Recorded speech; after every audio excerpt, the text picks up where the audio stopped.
प्रेरणास्पद कथा YouTube channel पर मैं धनंजय जैन आप सभी का हार्दिक अभिवादन करता हूँ। छोटी सी कहानी डीजे की जुबानी। दोस्तों, इंसान का मन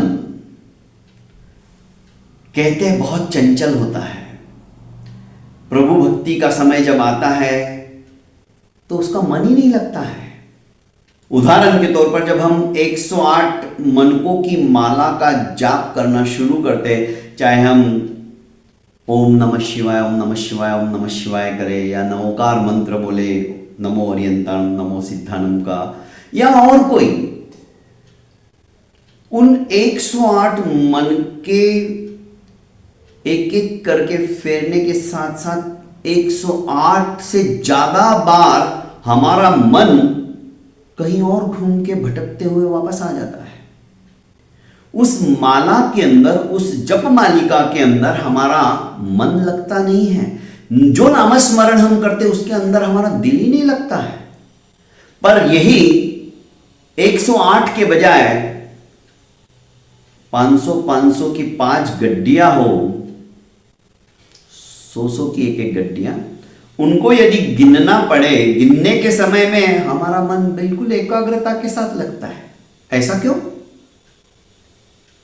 कारण है, हमने सुख इस द्रव्य के अंदर मान लिया है, पैसे के अंदर ही हमने सुख मान लिया है।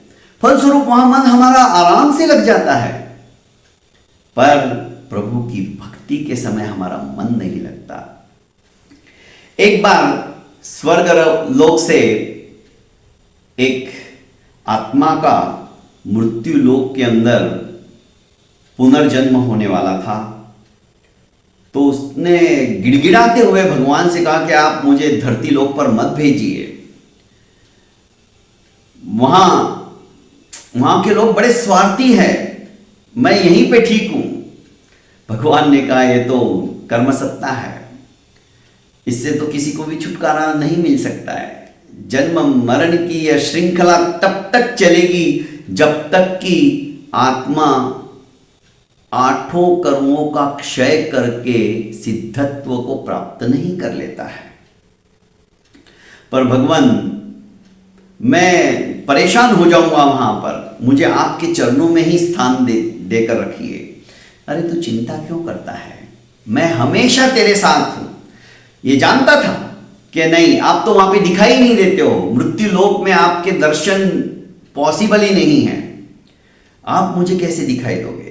तो भगवान ने कहा एक काम करते, जब भी तू चलेगा ना तो तेरे जो 2 पैर हैं, इसके अलावा एक जोड़ी पैर और तेरे साथ साथ चलते हुए तुझे नजर आएगी।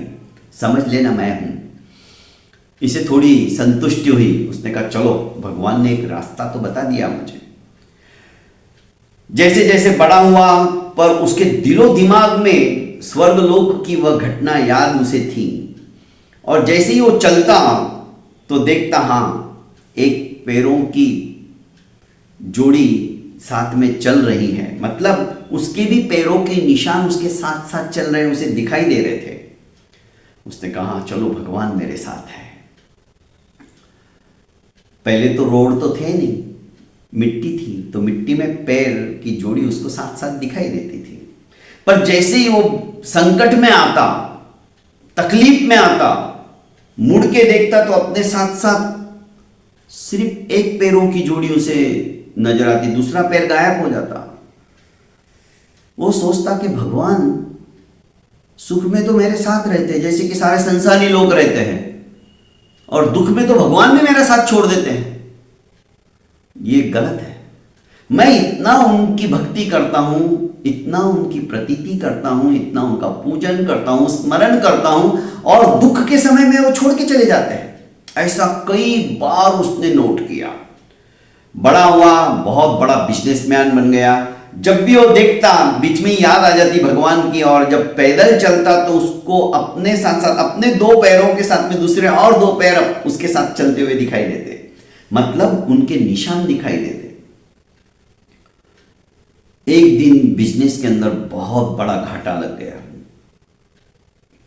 जब उसने देखा तो उसे एक ही जोड़ी चलते हुए दिखाई दी, दूसरी जोड़ी गायब। उसने सोचा आज फिर भगवान ने मेरा साथ छोड़ दिया।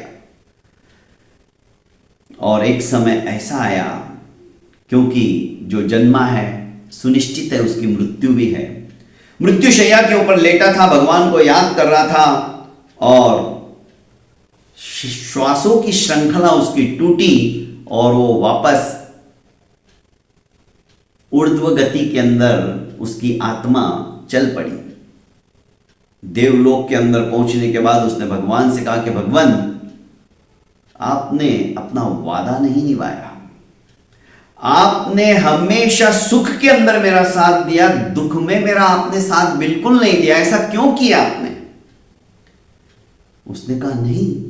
भगवान बोले कि नहीं, तुम गलत सोच रहे हो, मैं हमेशा तुम्हारे साथ ही था। नहीं भगवान, जब मैं बीमार पड़ा, जब मेरा घाटा हो गया, जब मैं एक बार साइकिल से नीचे गिर गया, मेरे दोनों घुटने फूट गए, खून आने लग गया, तब भी मैंने देखा तो आप थे ही नहीं। मतलब सुख में आप साथ थे, दुख में बिल्कुल नहीं थे।